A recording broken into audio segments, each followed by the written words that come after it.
Olá, pessoal. Desculpa, tivemos uns probleminhas técnicos de som. Agora começamos, efetivamente, a nossa interativa, falando sobre educação, aprendizado e a pandemia.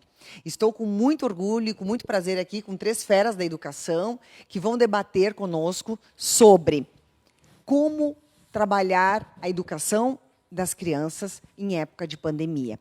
Estamos aqui, então, com a professora Lúcia Madruga, que é professora aposentada do Departamento de Ciências Administrativas da UFSM, foi coordenadora do curso de administração, foi pró-reitora de planejamento adjunta, trabalhou por mais de 30 anos na UFSM, é mestre em engenharia de produção, doutora em agronegócios, secretária municipal de educação desde 2017, responde por 20 mil alunos em 80 escolas municipais. Muito obrigada, professora Lúcia Madruga, secretária municipal de educação. Tenho o prazer também de contar com a presença aqui do professor Carlos Sardi. Ele é coordenador regional centro do Cinep-RS. É professor de educação física, educador há 27 anos, diretor do Colégio Marista Santa Maria e representa, neste momento, 16 escolas privadas e 12 mil estudantes. Muito obrigada, professor Carlos, pela sua participação. Tenho também aqui Janice Vidal Bertoldo, psicopedagoga, especialista em terapia cognitivo-comportamental, mestre em educação, professora universitária também há mais de 15 anos, em cursos de graduação e pós-graduação. Tem uma experiência de mais de 20 anos em atendimento personalizado aos distúrbios de aprendizado, atendendo a mais de 1.600 casos na prática. Sejam bem-vindos na nossa interativa de hoje e começamos avisando aos nossos telespectadores, que demorou um pouquinho, mas estamos aqui. Mandem suas perguntas e, se Deus quiser, vai dar tudo certo no resto dessa live. O objetivo é fazer um debate bacana e, na medida do possível, nós vamos respondendo. E o que não for possível responder, ficará na live. Então, eu vou fazer a primeira pergunta já para a professora Lúcia Madruga. Como que o município está atuando em relação à educação e à pandemia, que nós já estamos há 1 ano nessa situação? Boa noite a todos. E é um prazer, Silvana, estar aqui. O convite é sempre algo que nos alegra, nos emociona, porque é uma lembrança de alguém que, inclusive, foi minha aluna, a Silvana foi minha aluna. Então, prazer. É um contexto bastante complexo, isso que a gente está vivendo. Tenho aqui o professor Carlos, passamos já mais de 1 ano trabalhando juntos nessa questão. E a rede municipal de ensino, ela vem, assim como todas as redes públicas e privadas, se adaptando a este processo da pandemia. Durante o ano de 2020, nós elaboramos todo um novo programa, um novo sistema, um novo momento para a educação do município e conseguimos colocar todas as nossas 80 escolas no trabalho remoto. É um trabalho remoto que tem uma característica um pouco diferente do remoto acompanhado pela tecnologia, porque nós temos as 2 possibilidades, tanto o acompanhamento por tecnologia quanto a entrega de atividades físicas para os alunos nas nossas escolas. Então, permanecemos com as escolas fechadas por um período muito pequeno e, a partir de um determinado momento, abrimos as escolas justamente para fazer esse trabalho. No nosso caso, rede municipal, nós temos, então, como você falou, 80 escolas, em torno de 20 mil alunos. As nossas escolas, elas são escolas de periferia. Nós enfrentamos também, durante a pandemia, a questão da necessidade, inclusive uma necessidade econômica, uma necessidade social por parte dos nossos estudantes. E, durante o ano de 2020, trabalhamos intensamente, inclusive com a entrega da alimentação escolar, que foi totalmente entregue, todo o recurso que veio de alimentação escolar no ano de 2020 foi entregue aos estudantes da rede. por um sistema que foi pensado neste momento para dar conta. E no ano de 2021, então, assim como todos estávamos com a expectativa de um retorno presencial, organizamos a nossa rede também para esse retorno. Este trabalho vem sendo feito desde junho de 2020, quando instituímos o COI. O professor Carlos faz parte do COI, que é o mecanismo legal instituído pelo Estado para que se pudesse repassar os protocolos da segurança com relação à Covid para todas as escolas, de todos os níveis. E as escolas do município elas não ficaram fora disso. Então, nós temos, como falei, 80 escolas. Preparar 80 escolas sob o comando de uma secretaria não é algo simples, porque temos escolas, assim como todas as situações da educação elas têm suas especificidades, nós também temos. Dentro do nosso grupo de escolas, escolas que estão mais preparadas, escolas que estão menos preparadas, escolas que têm uma infraestrutura mais apropriada, outra que tem uma infraestrutura menos apropriada, mas todas elas hoje têm seu plano de contingência, constituíram seu COI local. Já trabalhamos o processo de formação dos professores, todo ele no mês de fevereiro. O início do ano, este ano, foi voltado para o retorno presencial e tivemos aí, no meio deste processo, a dificuldade aumentada com a bandeira preta. Então, retrocedemos, enquanto rede, para o ensino remoto, sempre fazendo as adaptações necessárias e, neste ano, com muita avaliação daquilo que realizamos no ano de 2020.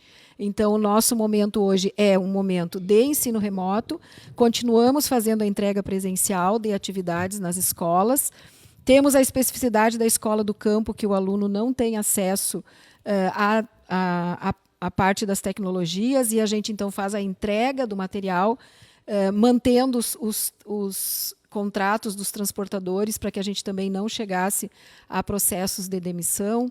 Então, tem uma série, é um processo bastante complexo essa gestão. E, neste ano, nós estamos, então, ampliando e estabelecendo uma conexão muito mais intensa da rede com o ensino remoto apoiado por tecnologias. Nós já temos hoje todos os alunos da rede, assim como todos os professores e todas as escolas, enturmados na plataforma Google Classroom, e já temos o último dado que foi levantado, mais de 40% das escolas do município que já estão utilizando. Então, neste ano, também faremos um momento de pensar como vamos fazer para que todas as escolas cheguem a esse processo, e este é um dos próximos desafios que estaremos enfrentando agora. Então, temos apenas 40% dos alunos tendo aulas do modo remoto. Não, no modo remoto, 100% dos alunos tendo, né? Porém, o remoto, no nosso conceito, ele é o remoto apoiado ou não por tecnologias digitais.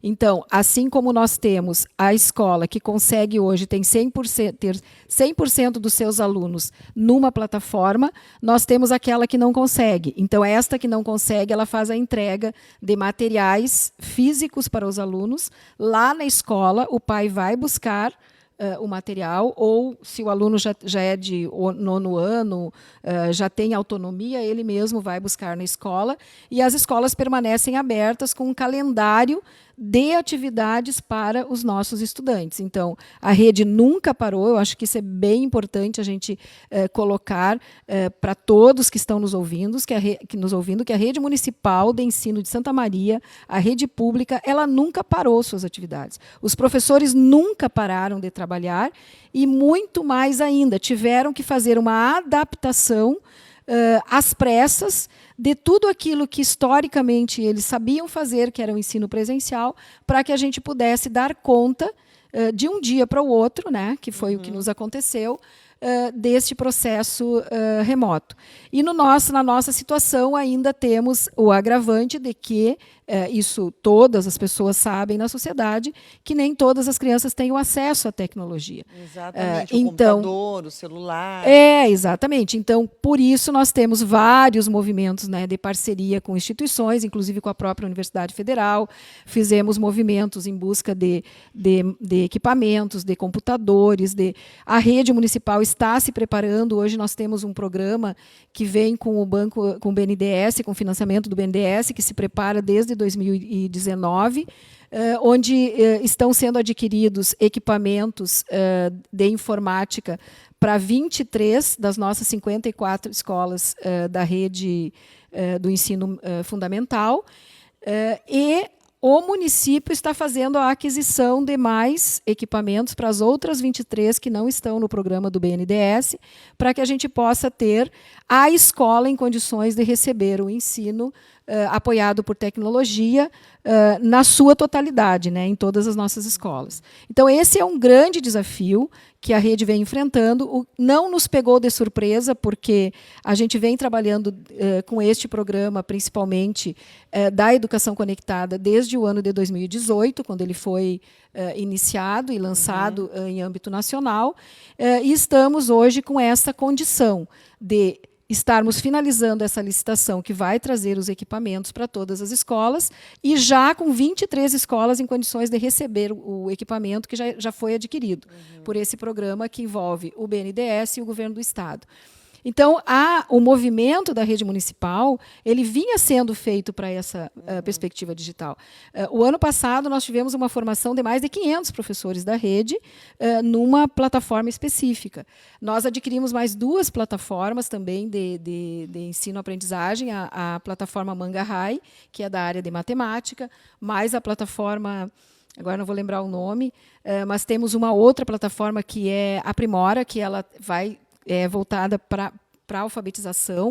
Então, este movimento a gente vem fazendo. O que a gente não consegue, e certamente faz parte da realidade com a qual a gente vive, com a qual a gente se depara, que é ter a totalidade dos alunos no virtual apoiado por tecnologia, né? Mas no remoto nós temos o levantamento. O ano passado nós tivemos um levantamento que foi feito no mês de outubro e novembro. Praticamente 100% das nossas escolas tiveram algum retorno dos seus alunos no momento desse ensino remoto. Então, há um acompanhamento por parte da Secretaria. A gente tem um programa interno que se chama o Programa de Tutoria. Esse programa de tutoria, ele é um apoio pedagógico. Então, grupos pequenos, dentre essas 80, que são apoiados por tutores que diariamente mantém contato com essas escolas de diferentes maneiras, para que a gente possa ir superando, né, as dificuldades que possam ir se apresentando no caminho. É um desafio permanente. Tem uma pergunta que eu acho que é importante e várias pessoas passaram para a gente, e sobre a evasão escolar. A evasão... Como funciona? Vocês estão monitorando isso? Sim, sim, sim. Então, a evasão escolar, ela é um problema desde sempre. Não veio com a pandemia. A pandemia agravou a evasão escolar. Então, em função da evasão escolar, o que a gente fez? O ano passado, por conta da pandemia, se estruturou com muito mais rapidez, embora essa rede ela funcionasse já em todos os momentos, a gente estruturou um programa chamado Procede, que é um programa da Secretaria de Educação. Na Secretaria de Educação ele se chama Procede, mas ele é um movimento de rede. Quando eu falo em rede, o Ministério Público, a Justiça, são os conselhos tutelares, são as escolas, e todo esse movimento para buscar os alunos que não tiveram contato com a escola em 2020. E acabamos de aderir, hoje estou aqui com o retorno, hoje, antes de...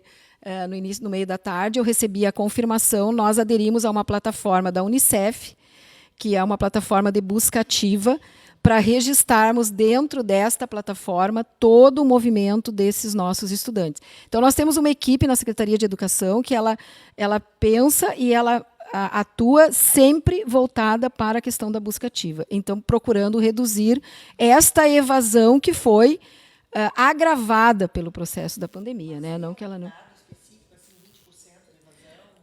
A gente teve, no ano passado, dos 20 mil, em torno de 600 alunos que ficaram num processo mais difícil, que a gente acionou o conselho tutelar, acionou a escola.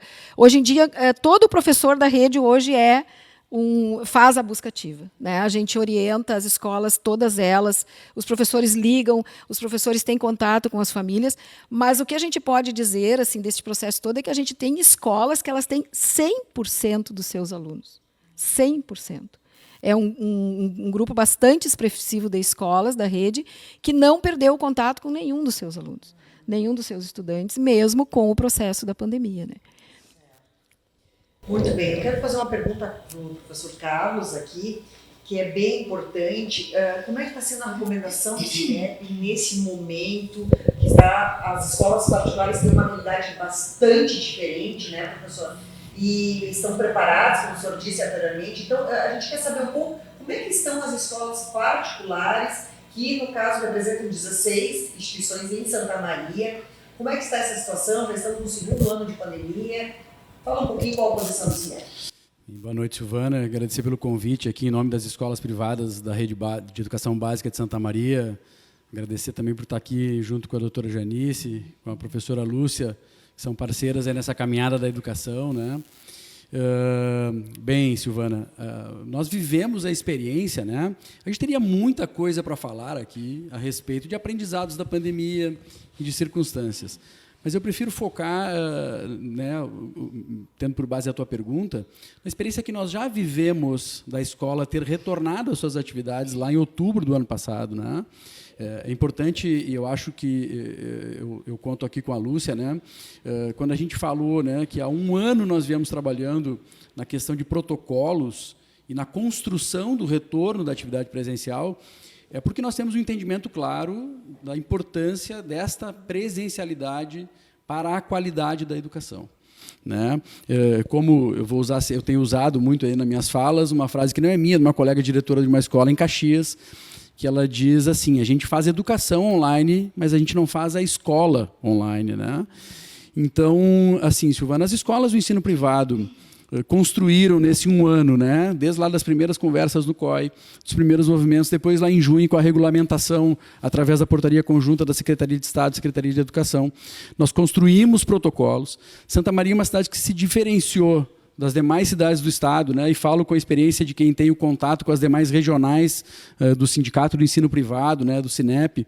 Santa Maria foi uma cidade que se diferenciou nessa construção, porque nós passamos por um processo aqui de validação dos nossos procedimentos sanitários e legais junto ao Ministério Público, né, com a participação lá da Promotoria de Educação, da equipe da doutora Rosângela. Santa Maria é a única cidade das cidades grandes do estado que exige a aprovação do plano de contingência das escolas através do COI local, né? Pela norma, pela regra, bastava a apresentação, né? Mas nós construímos uma caminhada bonita nesse sentido. Também lá, na parceria com o Ministério Público, nós aderimos lá a uma recomendação do Ministério Público que exige o alvará sanitário, o PPCI, também é só em Santa Maria, aqui, através de uma ação do Ministério Público do Trabalho, que a gente precisa usar lá a máscara, hoje, né, tão falada, a máscara a N95, a PFF2, nós já desde o ano passado, né, usamos ela, né, a usamos com o Face Shield, né, junto.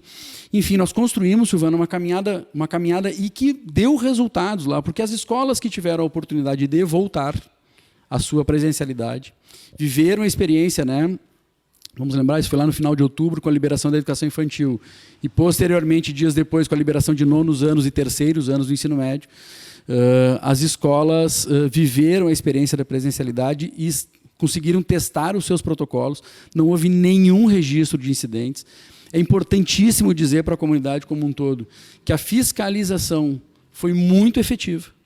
E a primeira fiscalização é das famílias, é da comunidade.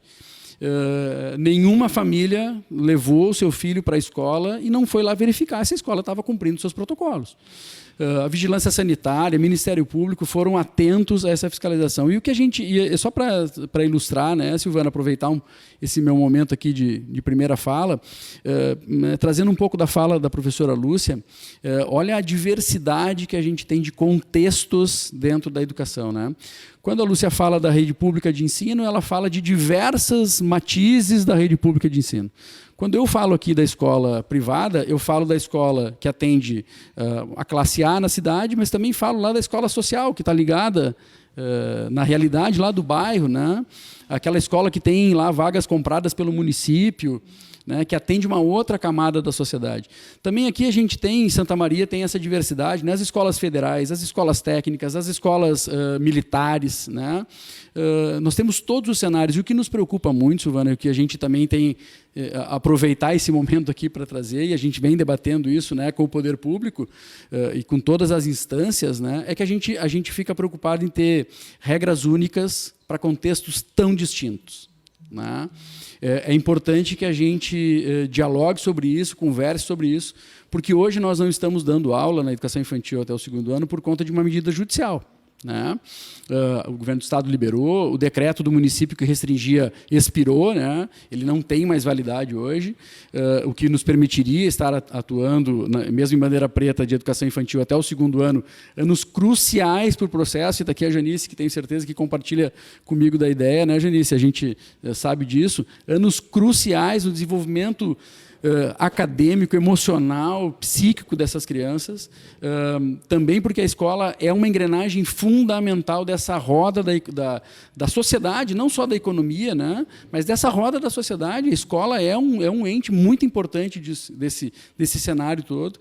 Então, nós não estamos funcionando por conta de uma medida judicial que igualou todas as estruturas num mesmo princípio. Desconsiderou a capacidade que tem cada comunidade, cada unidade educacional de estar preparada para o seu contexto, coloca no mesmo bojo, né, escolas com 3.500 estudantes e escolas com 200 estudantes, desconsidera as questões sociais e desconsidera e desrespeita, na ótica do Cinep, a opinião das comunidades. Né? Como a gente falava aqui antes de entrarmos, né? Há que se respeitar a ideia de cada comunidade. Né? Na minha escola, onde eu sou o diretor, a comunidade lá disse que 87% queria voltar na aula presencial. E é preciso que se entenda, que se respeite isso. Né? Então, a gente também faz traz essa leitura e essa interpretação. Né? Olha a diversidade de espaços educacionais que a gente tem. Com isso, também a diversidade de necessidades educacionais, porque não são todas as crianças que vão aprender online, já não são todas que vão ter acesso ao online. Né? Tá aqui, a professora Lúcia fala da rede pública, e eu falo pela rede privada. Como ficam os nossos estudantes de inclusão, por exemplo? Como ficam os nossos estudantes de inclusão, que têm dificuldades de aprendizagem colocadas, que têm dificuldade de interação com a tecnologia? Como fica aquele estudante que a família está lá trabalhando, né, não parou de trabalhar, e esse estudante precisa daquele suporte em casa, né, dessa atividade, para a atividade educacional? Então, são diversas matizes da educação que precisam ser olhadas com mais carinho. A lamentar, né, Silvana? E se, por um lado, é bom que há 1 ano a gente vem construindo, a lamentar é que há 1 ano a gente vem construindo soluções e não saímos do lugar.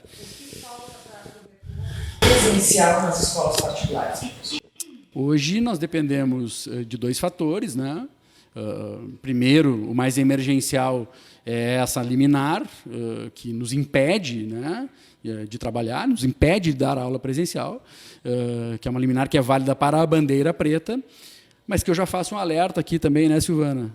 A bandeira preta um dia, né, graças às condições, graças ao trabalho das pessoas também, e graças a Deus também, porque não dizer isso, essa bandeira preta ela vai nos deixar em algum momento, e vai surgir logo em breve a bandeira vermelha, quiçá a bandeira laranja, e logo em seguida a amarela, se der.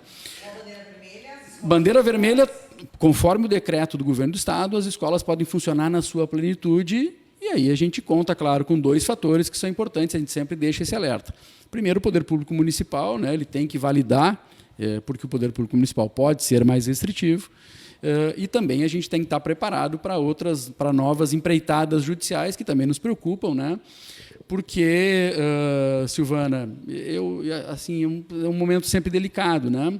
A gente busca respeitar os posicionamentos, é claro, vivemos uma democracia, temos que respeitar os posicionamentos. Mas quando a gente escuta as falas relativas à empatia, né, se colocar no lugar do outro, né, a gente que preparou tanto as escolas, tem dialogado tanto com a comunidade, tem feito um esforço, e as escolas privadas, além do esforço técnico, têm feito investimentos também.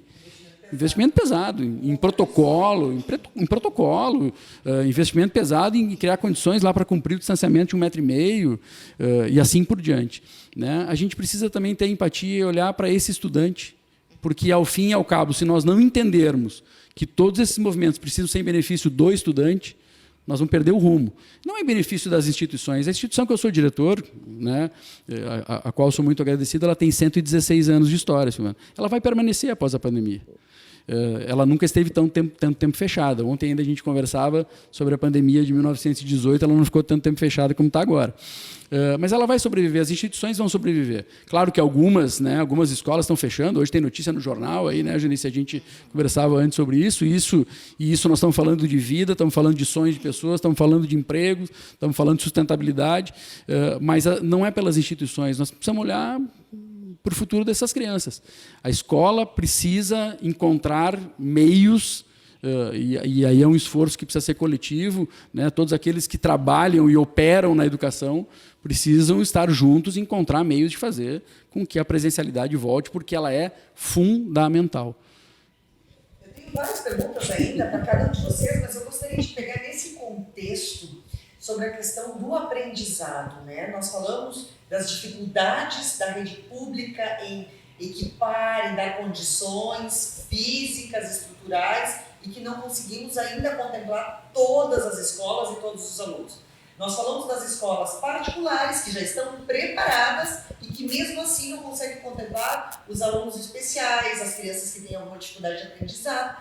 Então, nesse contexto, eu quero que a Janice, que é especialista em educação, né, psicopedagoga, com uma vasta experiência em déficit de aprendizado, em distúrbios do aprendizado, em crianças com autismo, com dislexia, dislalia, enfim, todos os outros processos que atrapalham a atividade. Fala um pouco, Janice, como que agora uma criança normal vai conseguir ficar parada 4 horas na frente de um computador, dentro das condições normais, tá, gente? Ou seja, uma internet boa, um computador bom, uma plataforma boa, um professor que esteja em condições na casa dele também, podendo dar essa aula, porque muitas vezes o professor na casa dele também não tem essas condições, não é? Então, como que está essa situação do aprendizado e como vai ficar a deficiência para crianças, principalmente em fase de alfabetização?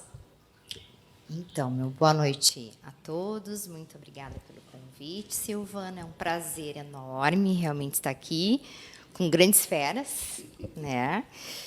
E primeiro eu quero dizer assim, antes de tudo, parabenizar todo o esforço, o empenho que tanto a rede pública quanto a particular tem feito, né? Temos uma situação de sistema online, remoto, e nós temos um tripé, então é sobre isso que eu quero falar, tá? Da aprendizagem, que é justamente a questão social, a questão emocional e a questão contextual. E esse nosso tripé, gente, foi balançado. Então, de um dia para o outro, como a professora Lúcia Madruga falou, nós tivemos uma curva de aprendizagem. E, diante disso, a gente teve que se reinventar. Então, um cenário completamente diverso. Nós íamos com uma história de presencial. Muitos de nós já lidávamos com a questão da EAD, por exemplo, né? Porém, realmente o prejuízo maior, por mais esforço que se tenha, por mais boa vontade, eu acho que 2 palavras muito importantes nesse momento: flexibilidade e bom senso. Tá? Para todos os segmentos, pessoal, porque assim, ó, não são só as pessoas que estão, os estudantes. Nós temos uma virada de rotina de todos os segmentos. Efeito dominó, que parece uma coisa meio clichê, mas não é. É importante a gente levar isso em consideração nesse momento. E, diante disso, todos nós ainda estamos aprendendo, e aprendemos com o erro e com o acerto. E o que mais eu tenho feito no consultório, e uma das entrevistas que eu dei para a Silvana na revista, foi mediar justamente esse diálogo entre as famílias e suas instituições de ensino. Eu estou falando de um lugar não só de educação infantil. Gente, eu trabalho com pós-graduação. A gente tem todas as faixas etárias incluídas nesse processo. Então, nós temos um processo de adoecimento em todos os segmentos. Por isso que, nesse momento, o mais importante é essa questão dessas duas palavras que as crianças dizem que são mágicas, né? E, então, te respondendo, assim, até eu vou ter prós e contras, né? Como sempre. Mas as crianças de inclusão, pelo que eu tenho, assim, ó, de uma questão de observação empírica, de consultório, já que nós estamos falando de dado real, do que eu observo? Muitas delas até tiveram benefícios. Porque, por exemplo, um TEA. Então, não vamos falar de TEA, vamos falar de transtornos do neurodesenvolvimento. Que tem um TEA, que tenha TDAH, dislexia, a deficiência intelectual. E a gente observou, empiricamente, embora a gente já esteja tornando isso evidência, porque a gente tem estudos, por não ter a questão do estressor de que eu olho para o colega e não consigo fazer, as pessoas investiram em terapias ou buscaram terapias, mesmo num sistema mais, digamos que não particular, e seus filhos estão aprendendo. A questão toda é, nós não temos um adulto, muitas vezes, que essas crianças precisam, os menores, acompanhando. Ou mesmo os maiores, nós não temos a supervisão desse adulto. E quando eu não tenho a supervisão de um adulto, porque eu sou autodidata, já estou no 9º ano, estou no ensino médio, mas nós temos outras questões aí complicadas que eles estão usando o meio tecnológico, muitas vezes, não a seu favor, mas um boicote. Eu tenho adolescente falando para mim assim, eu sei que tu falou em criança, mas eu acho que é importante, né? Genice, eu não quero que volte o presencial, porque eu não quero voltar a fazer prova presencial. A prova online, então, vocês entendem, tem esse comportamento.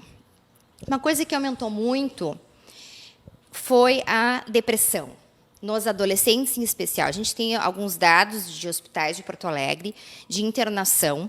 Eu não sou psicóloga, sou psicopedagoga, mas a gente lida com isso.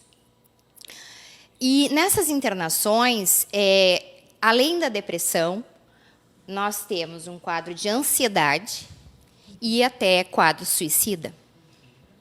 Isso é muito importante de falar. Então, não é que o online gerou isso, só que a gente está privando os adolescentes e as crianças de viverem atividades desenvolvimentais de convívio físico, convívio social. Por isso que eu falei no tripé. E aí tem tudo isso, vai desencadeando isso. O como fazer, né? A gente realmente, antes da pandemia, eu vou precisar falar isso, mas nós discutimos até aqui, né? Uma bandeira de defesa de menos tempo de tela. E a gente se vê diante de mais tempo de tela, porque não é só o colégio às 4 horas daqui a pouco. Eu tenho a minha terapia via online. Eu tenho a minha aula de dança, eu tenho a minha aula de instrumento musical, e daqui a pouco nós temos crianças tão pequenas ou maiores vivendo 12 horas na frente da tela. Vamos ter um impacto, certamente. Já estamos tendo impactos emocionais e cognitivos.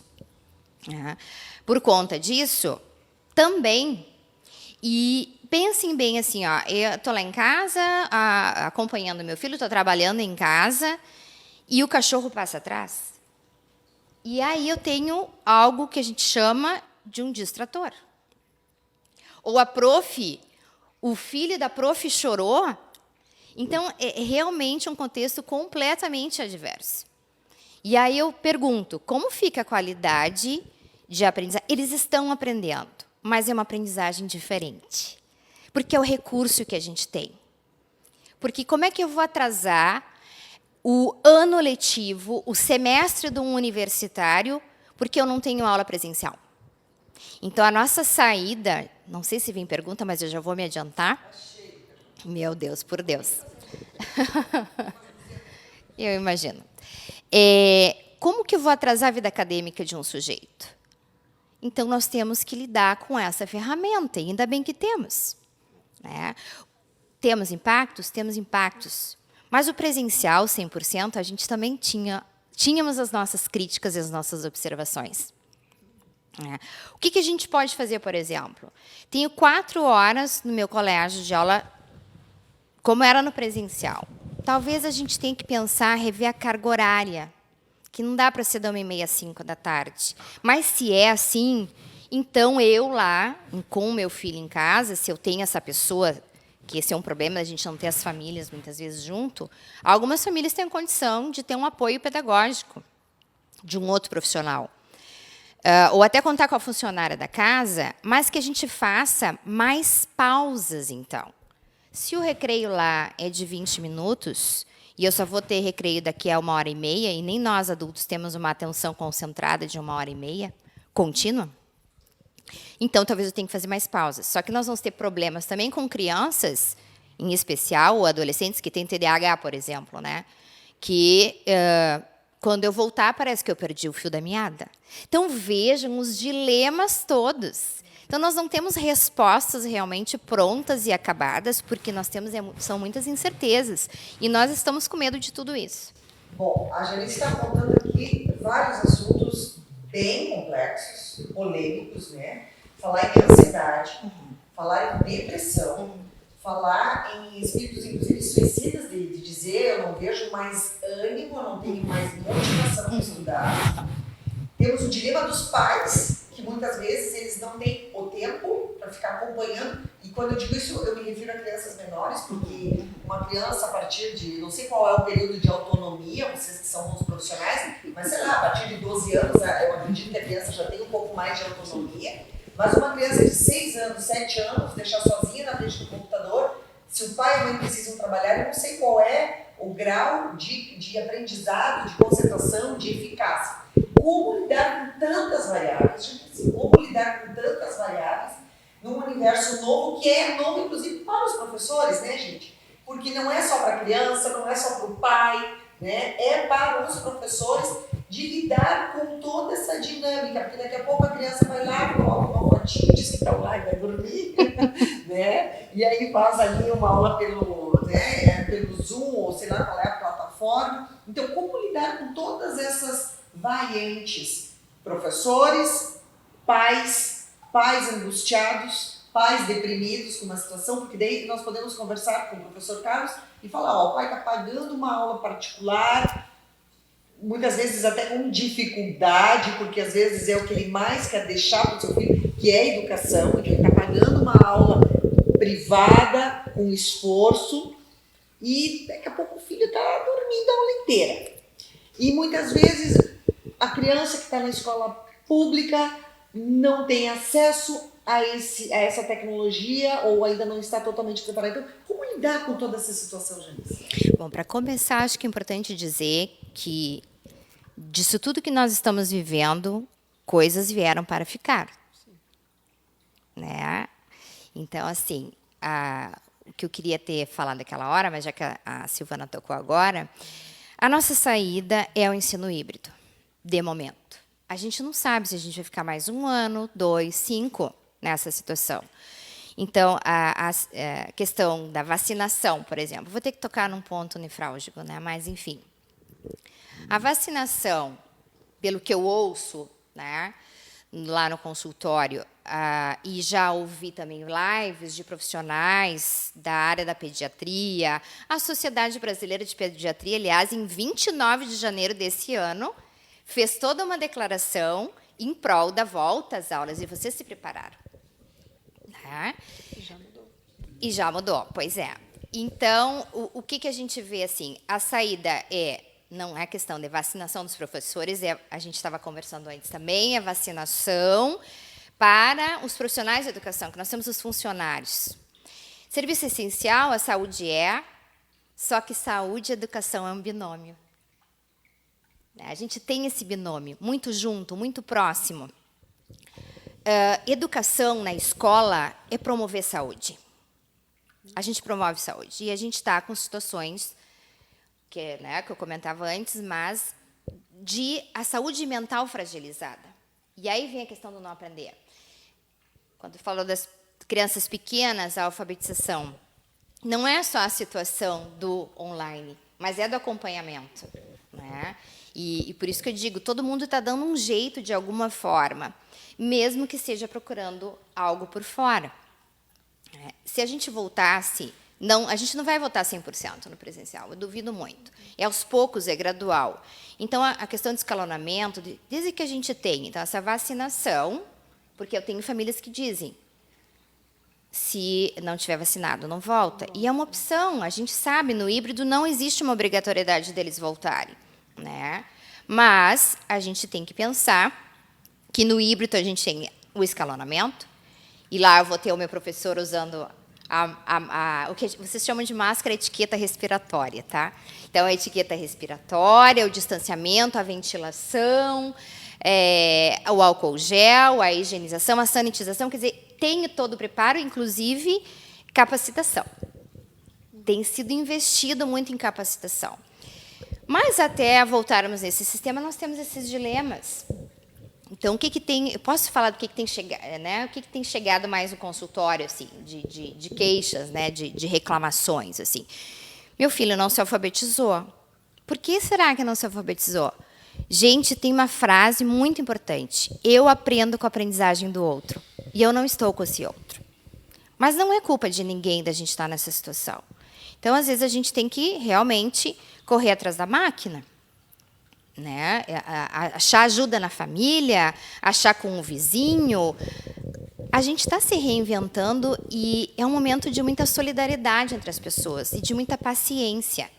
Fala, professor. Não, só para contribuir, né? Eu sei que a Silvana deve estar lotada de perguntas ali, mas é para contribuir. A gente poderia falar sobre todos esses aspectos, né? Mas vamos falar de alfabetização, por exemplo, né, Janice? Alfabetização não é só um processo cognitivo, né? Não. É um processo motor.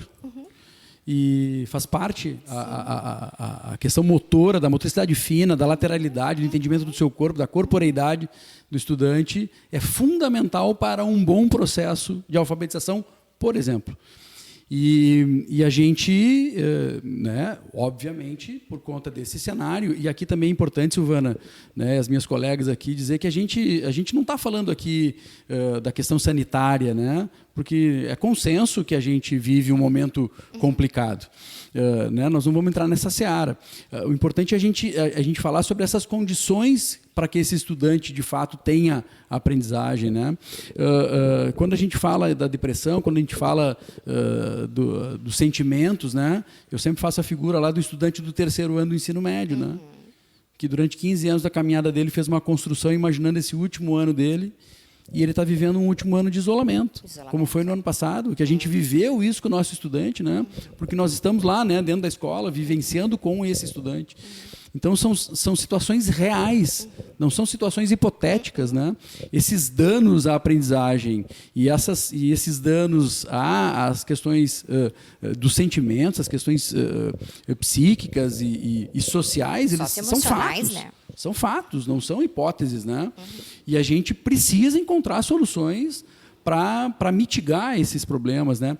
E tudo isso que a gente falou aqui, e aí por isso que também a gente, né, enquanto ensino privado, enfim, como representação, fica angustiado, né? Eu sei que meus colegas gestores lá também, quero aproveitar aqui, Silvana, nós falamos antes, né? Quero mandar um abraço aqui para a Stephanie e para a Luciana lá, que são do Sindicreches, né?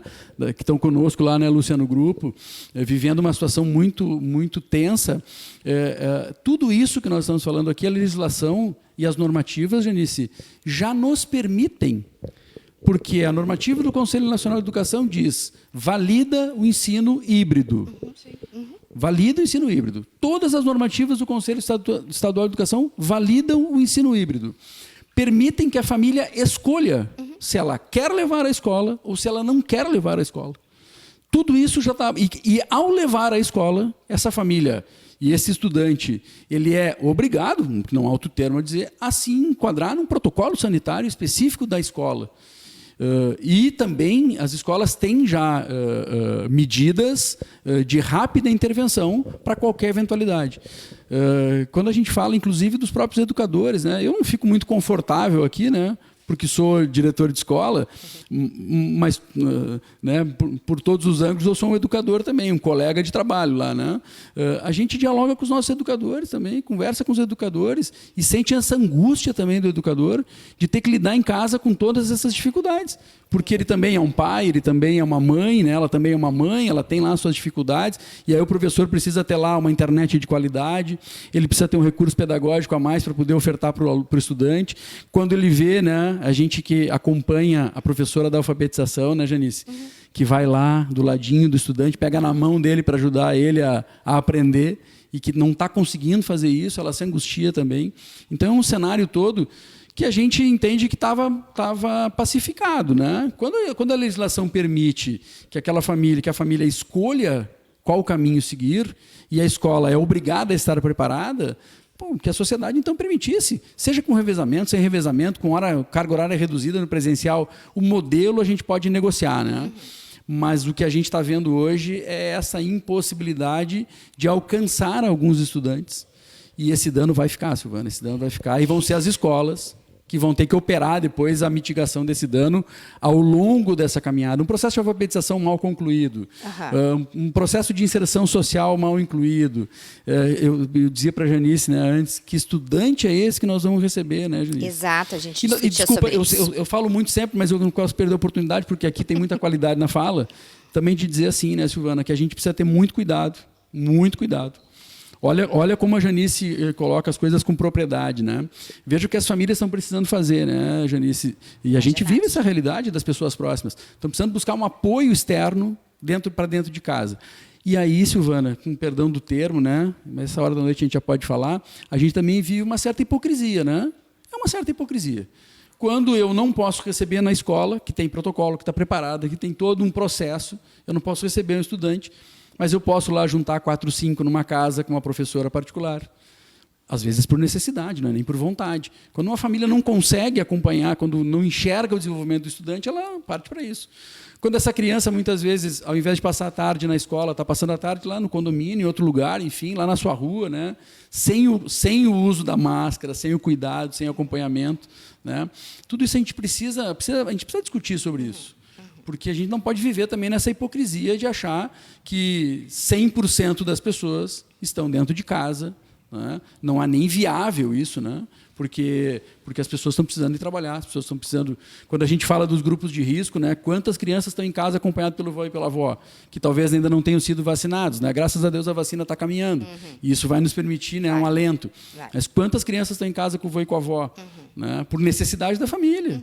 Né? O avô e a avó que não tem condições de ajudar a criança ali numa plataforma tecnológica. Né? Vamos ser honestos. Eles nos ensinam. Então a gente precisa aprofundar isso, assim, e, enfim, esse é um pensamento que a gente precisa ter, né, de forma muito clara. E essa, para mim, né, Silvana, essa é a tal da empatia, né?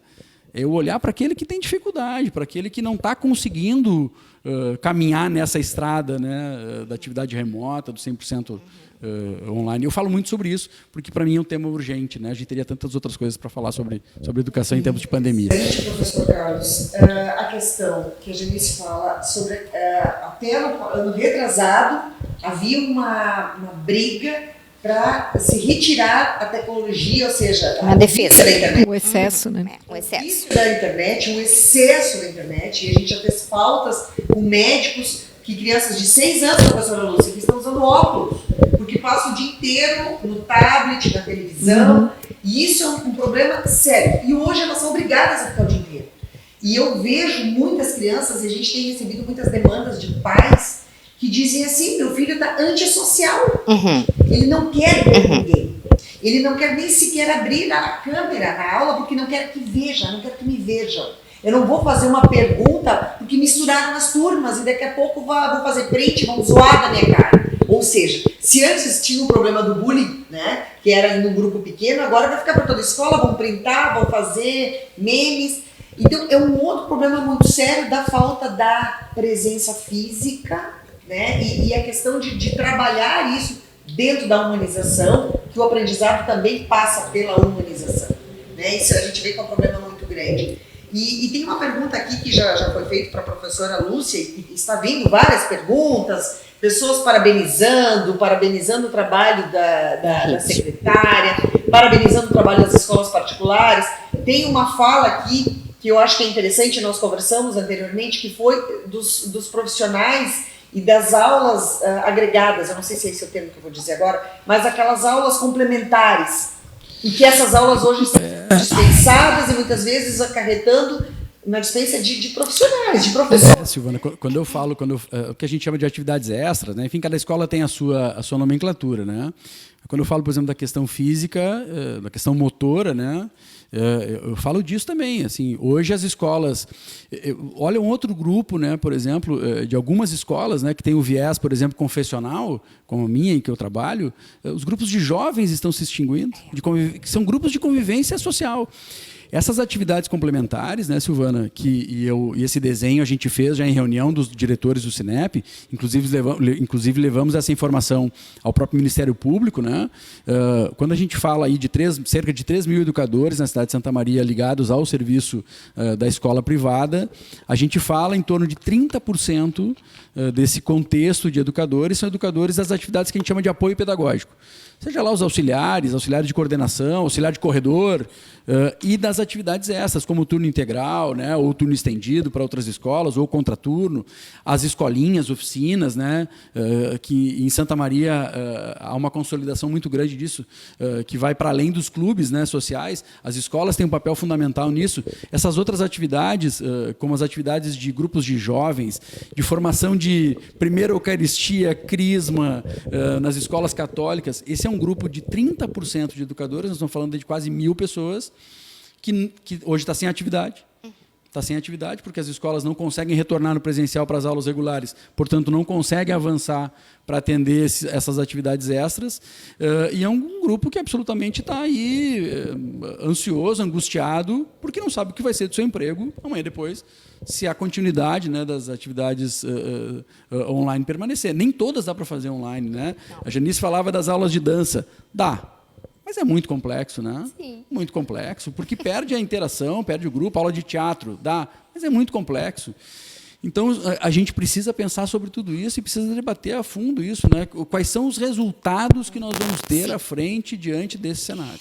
O professor falou em dano, né? Eu acho uma palavra bem forte, mas assim, existem grupos que se beneficiaram, sim, nós temos que ser realistas, e grupos que não, né, estão prejudicados. Uma demanda, eu nunca vi tanta criança pequenininha no consultório. Pequenininha, de educação infantil, por isso, assim, se tem a bandeira, né, a gente estava conversando antes, se possível for dentro dessa leitura, que a educação infantil, primeiro, segundo, até terceiro ano, volte, por favor. Né, de alguma forma, porque é isso, assim, ó, daqui a 4 anos a gente tem estudos. Eu vi um estudo do Cinep de 3 anos. Eu vi um outro estudo de São Paulo, na Getúlio Vargas. 4 anos de lacuna de pedagógica que eu estou falando. Né? Então, é nisso que a gente tem que ficar atento e se dar as mãos nesse momento. A gente tem que ter paciência, a gente está vendo que os adultos também têm uma certa intolerância, muitas vezes. A gente tem que ter paciência. Nós somos o adulto da relação. Qualquer adulto que eu estou falando, seja o professor, né, seja esses pais em casa, ou esse cuidador, porque às vezes não são pais, né, Silvana? São os avós que vocês estavam falando, é o vizinho, como eu disse. Eu tenho famílias que não têm condição, está todo mundo trabalhando. Então, essa é uma outra questão. E o aumento de diagnósticos. Aumento de diagnósticos. Crianças, o que a gente crianças percebe... e adolescentes que... Deixa eu só terminar o raciocínio aqui, Lúcia, desculpa. Crianças e adolescentes e até adultos que nós não tínhamos dificuldade de aprendizagem, tá? Não tínhamos essa demanda, e nós estamos nos deparando, é falta de foco. Isso que eu mais recebo. Na verdade, gente, não é falta de foco, é falta ansiedade. É a ansiedade é o estresse. E a motivação de se motivar, de ficar ali, porque uma coisa é lazer na tela. E aí o tablet, Silvana, para os pequenos é viciante, tem estudos sobre isso. Por isso que é de 2 a 4 horas telas, antes da pandemia. Tá? E nós temos estudos, inclusive, mostrando de que crianças com menos de 1 hora também têm prejuízos. A gente precisa do estímulo da tela. E por isso que mais de 5 também não. Mas uma coisa, pessoal, é jogar, é divertir-se na frente de uma tela. Outra coisa é o ensinar e aprender. Por favor, Lúcia, desculpa. Não, eu ia colocar que justamente é o reflexo de tudo que a gente está vivendo em sociedade lá na escola, né? Porque hoje nós todos estamos passando por momentos de ansiedade, de estresse. Todos, Então, o estudante que está nessa situação, ele vive isso também, né? Sim, porque ele percebe. E quando a gente fala assim de ser um momento também para uma avaliação do que se fez, 2020, a gente criou uma solução. Foi a melhor solução? Não, foi a solução que 2020 teve como cumprir. Então, o que vamos fazer em 2021? Né? Eu estou observando assim o 2021 muito mais pesado. Está muito mais difícil, porque nós estamos exaustos, nós estamos cansados. Aquela premissa de que muitas vezes os professores, principalmente os professores da rede pública, se sentem muito ressentidos, né? Porque às vezes recebem uma crítica de que o professor não trabalhou, recebeu seu salário e não fez nada. O nosso professor, até organizar a entrega de merenda escolar, ele organizou nas escolas. Os nossos professores fizeram todo um outro movimento. A nossa formação, o ano passado, que estava prevista para acontecer de março até outubro, ela aconteceu no mês de abril e maio, toda ela virtual. Aquilo que era para acontecer presencial de março a outubro do ano aconteceu lá no início do ano, toda ela virtual. Foi uma transformação. O encontro com os pais, a rede municipal criou através do PRAEM, que é o Programa de Atendimento Especializado, que trata especificamente das crianças que têm alguma deficiência de aprendizagem. Ela criou um encontro semanal com as famílias. Aos sábados, Todos os sábados pela manhã. Eu acompanhei vários. Foram 29 encontros, né, com psicopedagogos, com profissionais da psicologia, tentando explicar para o pai qual é esse momento, qual é essa situação. Então, foi um ano muito puxado, o ano de 2020. Mas o de 2021 ele está sendo um ano mais complexo. Por quê? Porque justamente nós estamos lidando com essa questão do presencial virtual. Como esse virtual permanece? De que forma? Ele vai permanecer, de alguma forma. Pelo menos 21 a gente não tem pensamento nenhum de tirar ele da nossa existência. Agora, como é que ele vai permanecer? E associado a ele, como vem o presencial? Então, nós temos, por exemplo, na nossa realidade, que é a realidade de espaços um pouco mais, eu diria, com um pouco mais de dificuldade, às vezes, do que o espaço de uma escola privada, que tem todo um investimento maior assim na sua infraestrutura. As nossas escolas do município, elas são escolas, quase que todas elas, com mais de 60 anos. São escolas antigas, que foram sendo construídas naquele momento e que hoje não apresentam, digamos assim, a condição para que o ensino presencial aconteça na sua totalidade, mesmo aquela totalidade permitida, que é, né, dentro dos protocolos de segurança. Então, nós também teremos que fazer uma adaptação aí. Qual é o presencial? Então, a gente tem falado muito assim, é flexibilidade, é adaptabilidade. No nosso caso, é gradual, facultativo e escalonado. Não vai ter como ser diferente. Não existe aquela coisa de tu pensar assim, de um dia para o outro nós vamos voltar todo mundo ao que era. Não, até porque eu vou ter situações de escolas que vão poder trazer todos os seus alunos em turnos espaçados, ou como ela definir, e eu vou ter escolas que não terão essa condição pela limitação física. Então, e eu não vou ser hipócrita de dizer que o município vai reformar todas as escolas para voltar, isso não existe. Claro. Então, nós vamos ter que passar por essa adaptação. E é muito importante a gente colocar também assim, o investimento pesado que o município está fazendo. Né? Para vocês terem uma ideia, só a distribuição do material de limpeza para as escolas chegou num dia, no almoxarifado do município, chegaram 10 carretas. 10 carretas de material para ser distribuído para as escolas. E nós não tínhamos essa logística. Onde é que está o centro de distribuição e logística para fazer a distribuição de 10 carretas que chegam num dia? Então, nós estamos tendo que nos adaptar até a isso. A equipe da secretaria, por vezes, ela tem que fazer até entrega.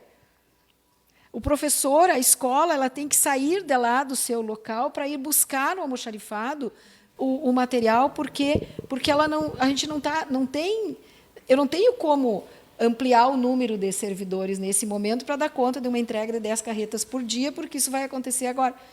A compra de máscaras, que é outra situação, o município está dando conta disso. Então, o orçamento da secretaria, que é, como a gente diz, né, um cobertor que cobria certas partes, hoje ele tem um redirecionamento para dar conta de todo este momento. Então, há um investimento também por parte da área pública para dar conta deste momento, dessa situação, que desacomoda todo mundo, né, de certa forma. Eu queria só deixar aqui meu depoimento, acho que isso é importante, do nosso reconhecimento desse envolvimento tamanho, tanto de uma rede pública quanto da privada, da particular. Por que reconhecimento? Pelo que eu vejo, eu tenho colegas que são do município, que são da particular, sou também, né? Sou professora também.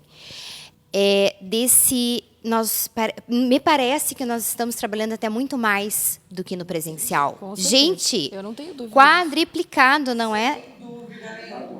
Todos os segmentos. Aham. Tá com as tecnologias, Sim. além do conteúdo e os novos dilemas. Sim. Exatamente. Então é importante dizer isso. E tem sido um desafio para nós como gestores. Sim. Carlos, vamos dar um número aqui, né? O nosso COI, né? Poxa vida. Nós constituímos o COI municipal. A recomendação da legislação dizia que a gente deveria colocar algumas pessoas no COI Saúde, que já existe. Santa Maria, nós fizemos uma avaliação lá no início. Olha a quantidade de instituições de ensino. O Carlos já falou dessa diversidade que temos. Nós temos a pública, nós temos a privada, nós temos o nível médio, superior, nós temos os cursos livres, que é uma outra categoria enorme. Então, assim, o trabalho que o COI fez, eu não sei, não, mas ali... Em lugar nenhum foi feito. Eu acho que em lugar nenhum. Eu tenho dito já. Acho que nem no Brasil não foi feito, porque... Mais de 200, né, Carlos, o ano passado. Com a transparência que a gente vem fazendo. E com a transparência, com a divulgação na página de todos aqueles que têm esse espaço aprovado. Só a rede municipal são 80 escolas. Vocês imaginam o movimento que foi a gente conseguir fazer essa documentação? Porque não é uma documentação simples, né? E não é só dizer colocar no papel, porque lá, quando você visitar a escola, ela vai ter que estar preparada conforme aquela situação que foi ali apresentada. Eu tenho usado uma figura, viu, Janice, que eu falo lá nos diálogos com suas famílias e lá com os nossos professores também, né? A gente tem vivido na gestão, né? A figura do equilibrista de pratos, né? Sim. A gente vai lá e gira o pratinho da carga horária, aí gira o pratinho do orçamento, aí gira o pratinho da negociação, aí gira o pratinho do sentimento lá do educador, gira o pratinho do Covid, porque a gente vive isso também na realidade da escola, né? Sim. Aquela pessoa que tem um familiar, enfim, o próprio educador. As perdas E também. eu só espero que a gente consiga ficar girando esse prato até terminar e que esses pratos não que caiam. não caia, né? exatamente. Porque tem sido um desafio muito grande. E quando eu falo do gestor, não falo só da gente, né? Não está confortável para ninguém, né? Quem não quer crítica não vai assumir gestão de educação, né, Lúcia? A gente está acostumado verdade, com isso, né? é verdade. Quem não quer levar crítica não vai trabalhar com gestão de educação. Exatamente. Mas o educador, como um todo, o que me preocupa mais no educador hoje, Anice, é porque eu acho que ele... Acho não, tenho convicção que ele vai ser um segundo, vou colocar entre aspas aqui, porque não vai surgir outro termo agora, mas ele vai ser um segundo paciente que nós vamos ter aí no retorno. Já está sendo. Porque esse educador, Já ele está tá sendo, com uma gente. angústia no coração dele muito Claro, grande. eu não estou Muito conseguindo É. atingir, o ele medo não da está tecnologia, aprendendo. saber se ele está conseguindo Sem interagir dúvida. com os estudantes, se ele está dando conta disso. O sofrimento ele foi pela criado, distância, ele né? foi É, o forjado, sofrimento, né? Ele foi forjado num ambiente para trabalhar com essa atividade de uma forma e ele, em 10 dias, precisou reinventar a roda dele, né? Enfim, é um educador que está muito machucado, e que não está se permitindo, e nem nós, como gestores, temos conseguido alcançar todos eles, né? A gente está lá, faz o espaço de acolhida, né? Empresta um ombro, Não se consegue. mas é um educador que está muito angustiado, que está muito machucado. A escuta, e que quando né? esse cenário der uma amenizada, nós vamos ter que abrir muito espaço A lá na escuta, sala do gente, diretor, a gente na fala- sala do coordenador pedagógico. A escuta, A o luto, escuta. né? Os nossos O luto, coordenadores as perdas. pedagógicos, Janice. Tu que lida lá com as nossas orientadoras educacionais, com os nossos coordenadores pedagógicos, gente que atirou a agenda para cima. Eu sei. Muita gente que atirou a sua vida pessoal para cima. Sim. E que Pra abriu o dar seu conta. computador na sala de casa e trabalha lá 60 horas por semana. Eu E queria que tem seus filhos, tem seus pais, tem suas angústias, isso suas aí. dificuldades, né? Eu queria Então, nós retomar vamos ter uma fala do professor, que eu acho que é importante. Que, tu tentou dizer uma coisa e eu queria até ter retomado na hora, não deu. O nosso retorno, seja híbrido, que vai ser um pouco presencial, né, um pouco virtual, remoto, enfim. Gente, o aparato cerebral muda. E aí nós estamos nos acostumando com essa questão online. Como vai ser essa volta? Entendem? Para todos nós é um desafio também. De novo, vamos dizer assim. Vocês me entendem? Porque o aparato cerebral está mudando e aí a gente está criando toda uma expectativa. Eu queria também retomar uma questão da professora Lúcia, quando ela disse assim, ó, do que aconteceu do nosso retorno, porque todo mundo criou uma expectativa de voltar ao presencial e foi um balde de água gelada para todos nós. Isso criou impacto emocional, daí vem os sofrimentos. Tá? O sofrimento está muito... E Muito desse ano presente. específico, né, Lúcia? Está muito maior. Ele está muito Muito calcado maior. nesse sentido, assim.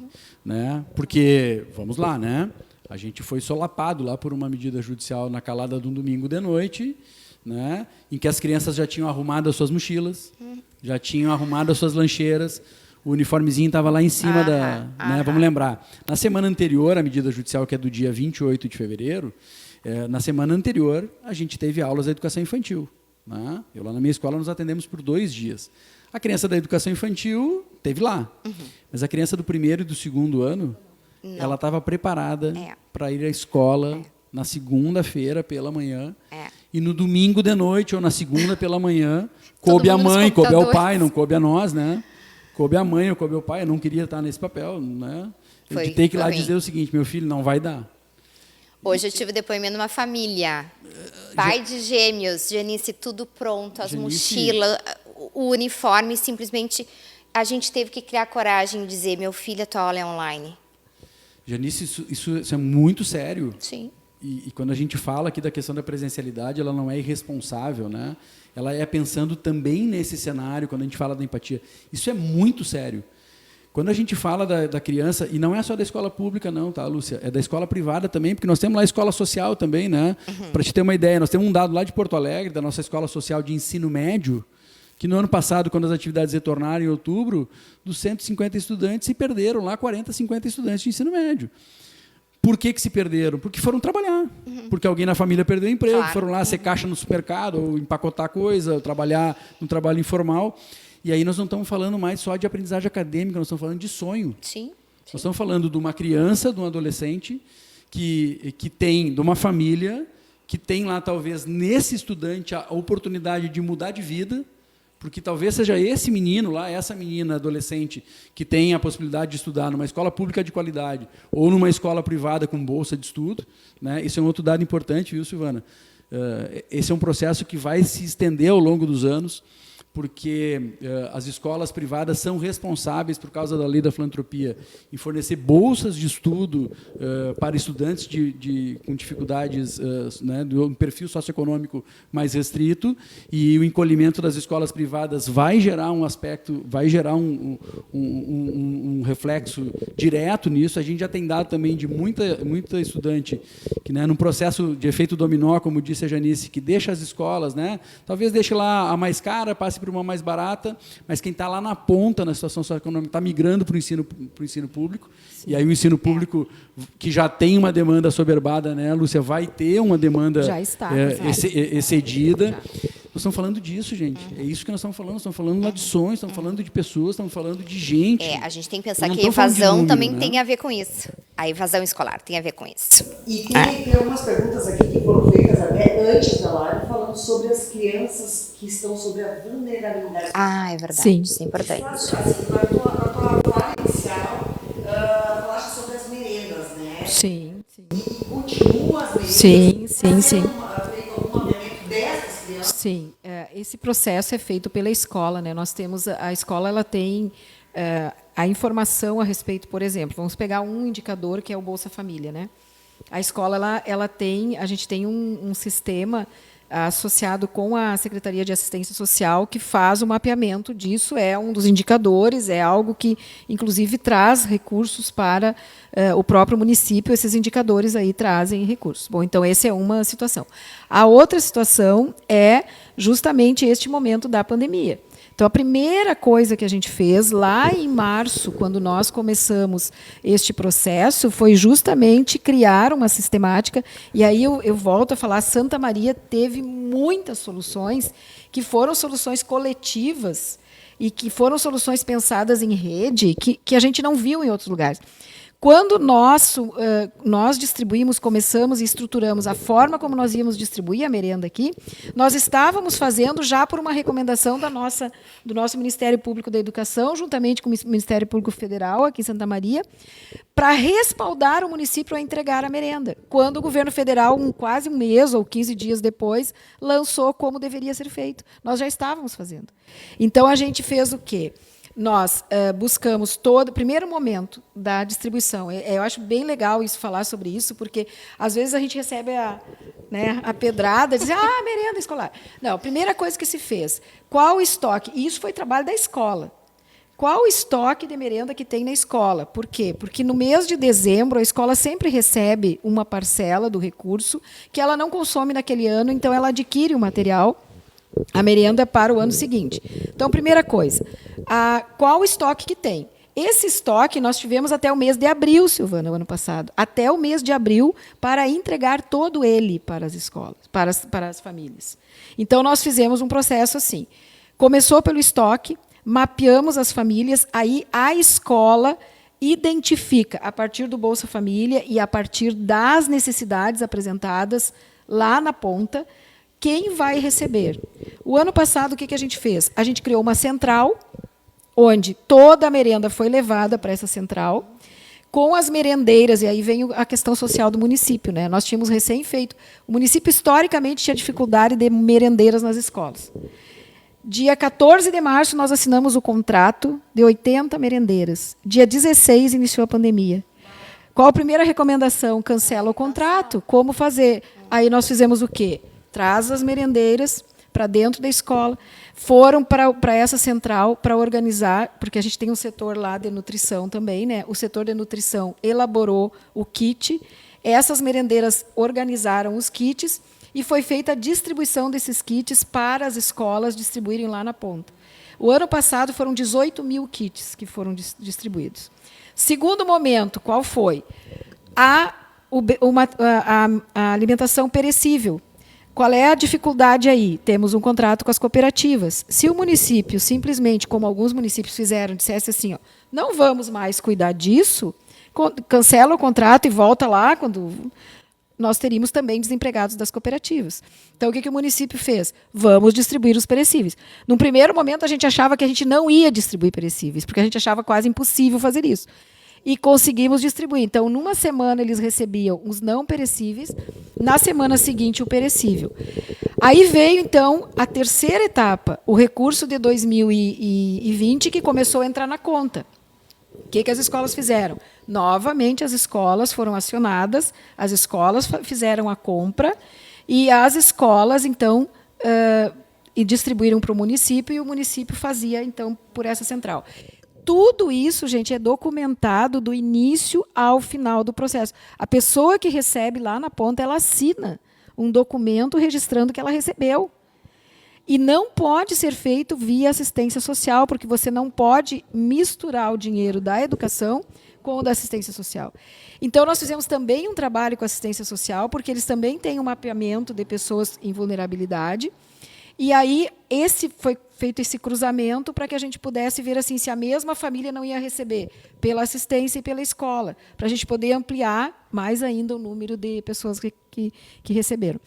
Para este ano, o que a gente está fazendo? Como a gente tem a iminência do retorno presencial, muito provavelmente a gente não vai poder consumir todo esse recurso como foi o ano passado, né? Totalmente foi gasto dessa forma. Então, nós estamos fazendo um processo um pouquinho diferente. Este ano é a escola. As merendeiras estão lá na escola, os serviços gerais estão lá na escola, e eles estão fazendo lá na escola os kits, né, com assistência das nossas nutricionistas, organizando os kits para serem entregues lá na própria escola. E o perecível, a gente vai agora começar a fazer a distribuição dele também. Né, ontem falei com a... hoje é segunda? É segunda, não. Então, foi sexta, falei com a Andréia, nossa nutricionista, e ela já me disse que já está organizado para fazer a primeira distribuição. Então, a gente tem tentado fazer este trabalho. Fora isso, as nossas escolas utilizaram, teve algumas que utilizaram até pedagogicamente isso, né? O trabalho do professor envolvido também na busca. Fizeram inúmeras campanhas, Silvia, inúmeras campanhas as escolas fizeram, para fazer assim, engordar a distribuição da merenda escolar, da alimentação escolar. A escola ainda fazia lá a sua campanha com seus amigos, com a comunidade, para fazer a distribuição. Na verdade, eu não vou conseguir pessoas, eu não vou conseguir fazer as perguntas, porque tem muita coisa muito interessante. Tem uma participação massiva aqui de professores. Que legal. Pessoas aqui defendendo. Aproveitar e dar um abraço para todas as minhas, né, queridas Silvana, e queridos que estão lá. Eu vou pedir a tua licença, Silvana, até porque, como a gente tem um público muito interessante aqui hoje assistindo, que talvez a gente não... Sim, que a gente não tenha tido a oportunidade de ser muito mais claro em algumas abordagens, e a gente percebe lá, em especial no grupo, né, Escolas Abertas de Santa Maria, que é um grupo que a gente participa lá, a gente vive ali aquela angústia diária das pessoas e a ansiedade diária que é muito legítima, né? Mas é importante trazer para essas pessoas essa construção que a gente fez, né? Quando a gente diz aqui, tanto eu como a Lúcia, que a gente vem trabalhando há um ano na construção desse retorno das atividades, isso não significa que nós não tenhamos tido os nossos momentos de tensão, né, Ju? Vários, né? Faz parte. Vários, E que a gente... Óbvio, né? Óbvio. A gente... Como é que discutimos a relação várias vezes, né? Mas sempre, né? Sempre com uma prioridade no foco do que era mais importante para as escolas, para os estudantes. Essa construção a gente conseguiu fazer, a gente conseguiu, talvez não 100% da caminhada, né, Lúcia, mas a gente conseguiu despolitizar o tema, o que é muito importante nesse momento, Silvana, é despolitizar o tema. Conseguiram, professor? Aqui no município de Santa Maria, na construção de protocolos, sim, na maioria do tempo, sim. É óbvio, sim, né, Silvana? Na maioria do tempo, tem uma janela ali, que é a janela eleitoral. As pessoas até perguntaram, não tive tempo de perguntar sobre a atuação de CETEGs, a atuação dos sindicatos, se isso ajudou, prejudicou. Tem aqui vários professores se manifestando, sem vacina, sem retorno. Então, tem vários assuntos. Tem muitos assuntos aí. Assim, né, Deixa Silvana? o Carlos concluir. Quando a gente fala em despolitizar, nós estamos falando assim, quando sentou o Poder Público Municipal, quando sentou o Ministério Público, quando sentaram as escolas privadas, o Sindicato das Escolas de Educação Infantil, os representantes do Estado, que também estavam junto conosco, junto ali. Nós não tratamos de posicionamentos políticos, nós tratamos de educação. A gente teve uma janela ali, tratamos os protocolos, né? A janela eleitoral, que foi uma janela que ela não foi impactante apenas para a educação, ela foi impactante para diversas outras demandas, né? Eu não vou entrar nesse tema aqui. Quando a gente se deparou esse ano, e aí, Silvana, eu vou deixar de forma muito transparente o nosso posicionamento aqui, e ele é em tom de crítica, sim, e eu falo isso porque a gente já fez essa crítica pública, inclusive. Alguns personagens que hoje aparecem para a discussão da presencialidade, em especial aqueles que se opõem à presencialidade, não estiveram conosco na caminhada da construção lá desde o início. E eu falo de forma muito tranquila aqui, não tenho nenhum problema em dizer isso. Não vale, né, como a gente fazia nas nossas brincadeiras lá de criança, não vale dizer que não foi convidado. Porque quem trabalha com educação, quem atua na educação, precisa se apresentar nessa hora, não é o momento trazer de polarizar, o seu posicionamento, né? Não é. trazer o seu posicionamento e permitir que a gente faça também esse contraditório, né? Assim como também não vale, né, Silvana? E eu, quando eu falo não vale, é bem lúdico mesmo, né? A gente que trabalha com educação infantil, com criança, não vale a gente viver apenas de opinião, né? A opinião ela é muito importante, claro que é, mas nós precisamos trazer dados, nós precisamos trazer ciência, nós precisamos trazer estudo, precisamos trazer evidências claras, né? Quando a gente fala sem vacina, sem escola, qual é a abrangência desse sem vacina, sem escola? Porque se é sem vacina para crianças de 0 a 2 anos no berçário, então não vamos ter mais escola. Gente, mas a vacina para crianças pequenas é só daqui a 5 anos. Não vamos ter Esqueçam, escola. então não vai ter mais escola. E talvez a gente não tenha vacina para 0 a 2. É, só daqui a 5 então não vamos ter anos. escola. Os laboratórios não vão fazer. Nós precisamos Não é ter prioridade. lucidez nesse momento, desse diálogo.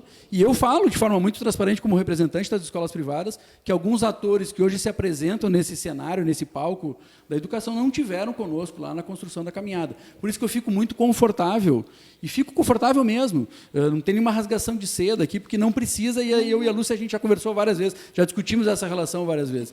A gente teve pontos de tensão fortes mesmo, em que, em alguns momentos, a Lúcia assumiu a postura da prefeitura, o prefeito que está nos assistindo tomou a decisão que cabe a ele tomar, e aí ele assume os riscos da decisão que ele toma, né? Porque quem toma a decisão assume risco.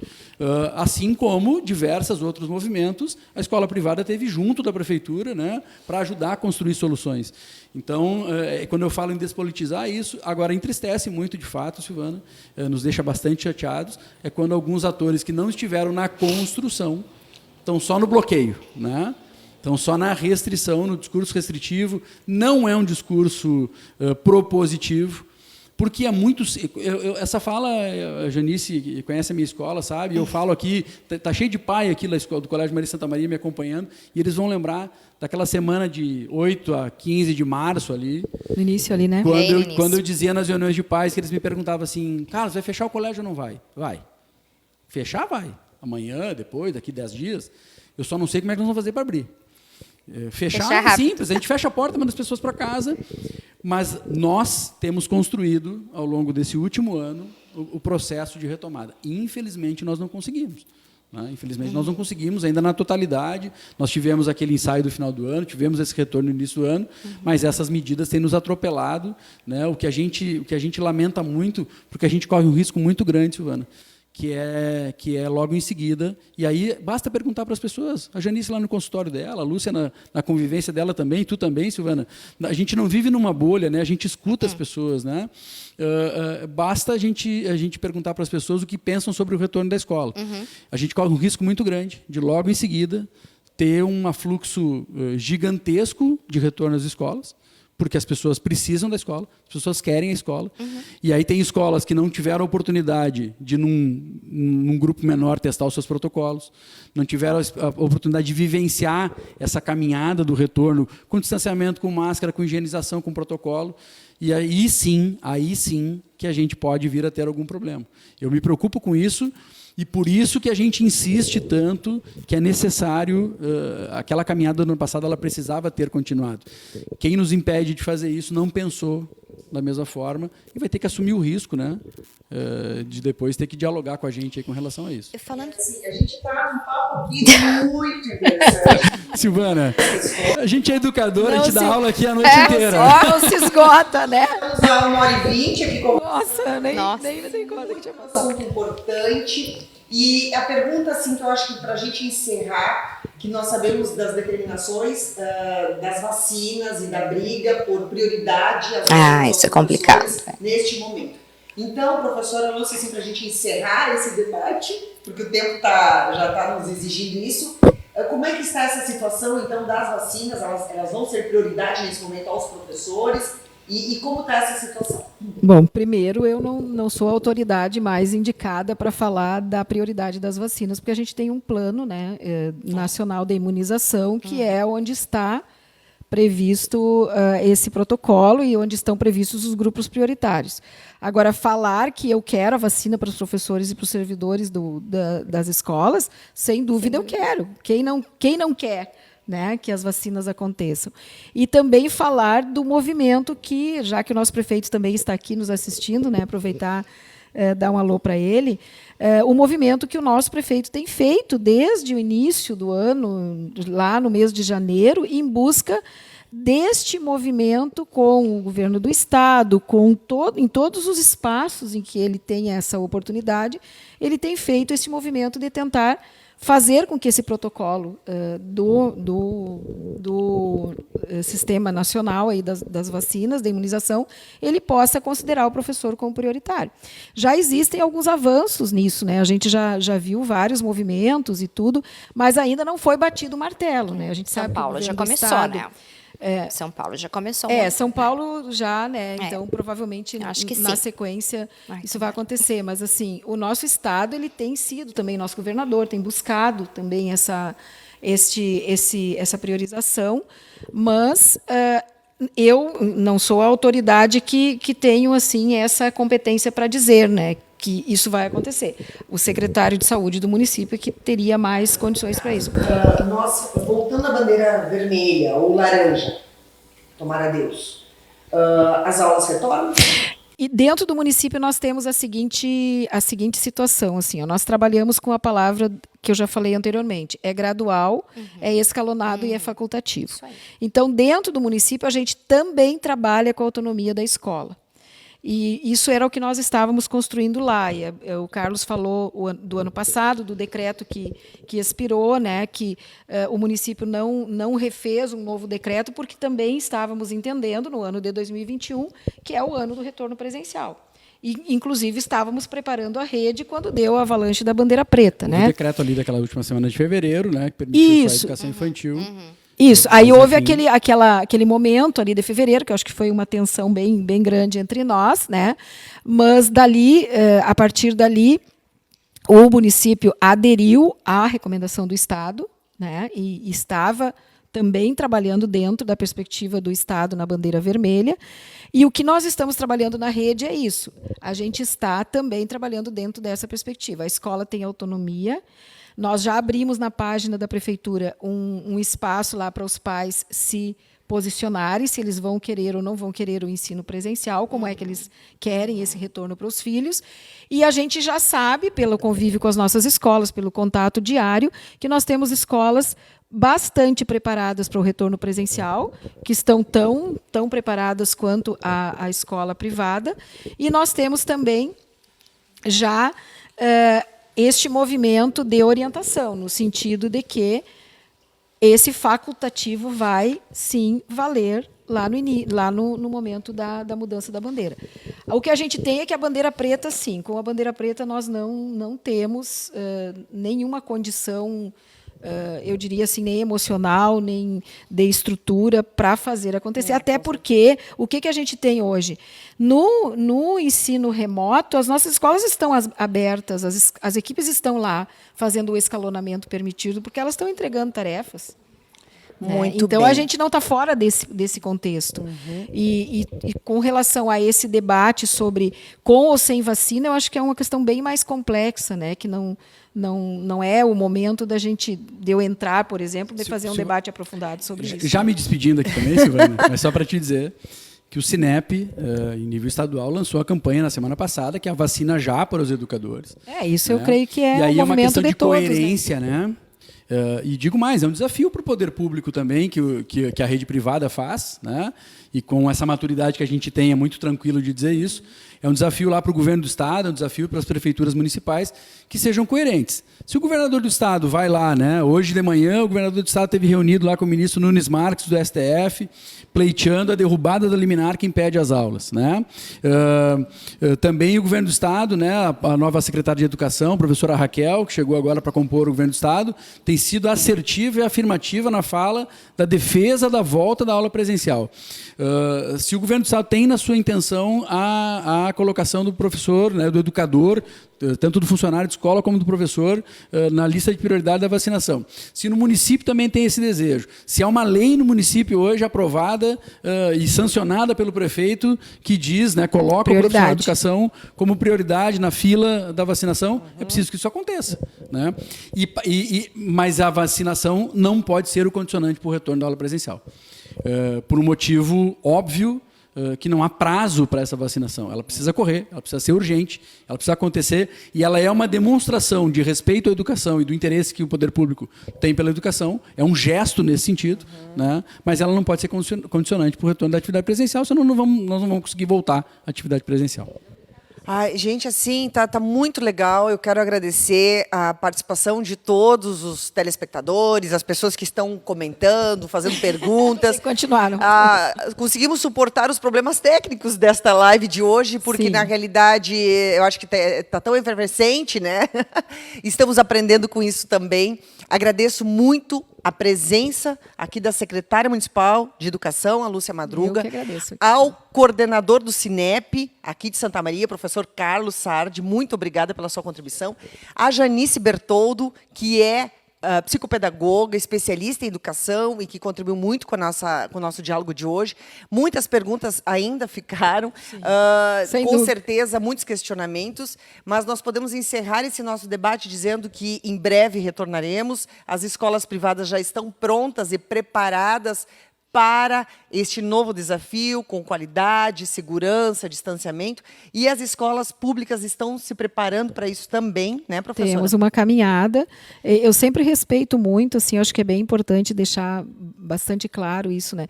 Que a rede de Santa Maria, nós caminhamos juntos, a secretaria com o poder público e com os professores. A gente caminhou junto nesse ano de 2020 e é assim que a gente vai continuar. A nossa forma de trabalho com a rede é uma forma muito assim, dentro dessa condição de cada um de dizer qual é a sua condição para. E essa condição de dizer a sua condição para entra na questão emocional, entra na questão de condições para executar o trabalho. Então, a gente tem respeitado muito. E a gente vai continuar fazendo isso, respeitando o nosso professor, respeitando a nossa escola, respeitando a sua autonomia. É isso aí. Muito bem. Então, assim, a gente já está terminando. Eu vou passar a fala rapidíssima para a Janice aqui, que nós estamos nos... e em seguida já encerramos. Gente, eu queria assim deixar um recado para as famílias. Eu acho que isso é importante, assim. Fora tudo isso que a gente discutiu, certo? Claro que vocês não são professores, mas assim, leiam para as crianças em casa, os pequenos. Conversem sobre os sentimentos, as emoções que todos vocês estão sentindo.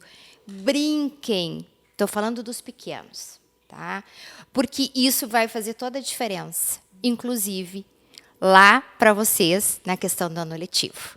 Tá? Então, se tiver a oportunidade de brincar fora de casa, né, ao ar livre, com distanciamento, até com outras crianças, como eu tenho visto, é importante fazer esse movimento. Então, a gente vai estar promovendo saúde mental e aí a gente vai ter um reflexo muito positivo lá na escola. Muito obrigada.